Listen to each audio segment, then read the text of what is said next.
This is one of those movies a long time coming. We get to see little Jimmy Scissorhands in his early years, but this notion of there was so many different options in the comic books about what his origins were. Was it quite tough to settle on? Well, this is the story we're going to tell. I would like to say yes, but no, because admittedly, my first instinct was to do the Japanese story, you know, about that's the story I love. But David Benioff, when I met with him at a bar in LA, and Benioff is a great writer. He's done many great films, great character writer, but he happens to be a massive Wolverine fan. He knows more than, I would say, anybody on the planet.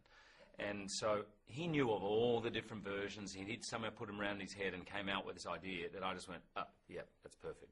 And it does. There's a very famous comic, one of the versions, the Origins series, the most famous is what we draw on heavily. And then it has some liberties taken with it.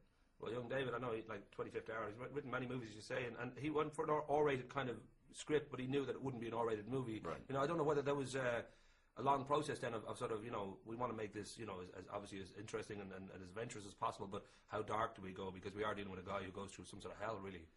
Yeah, you know, he's had his pretty traumatic life, you know, and there's a lot of darkness there, there's a lot of conflict and doubt, and look, if there was ever a question that audiences, you know, whether they really want to have their characters, their superheroes, a little bit dark and vulnerable. It was, I think, X-Men series began this idea of that we can see those vulnerabilities, and The Dark Knight last year completely confirmed it. I think audiences now want to see that. They want to see their superheroes' frailties, and they want to see their heroes' vulnerabilities and their doubts and their battles they go through. And Wolverine probably goes through more battles than most, you know.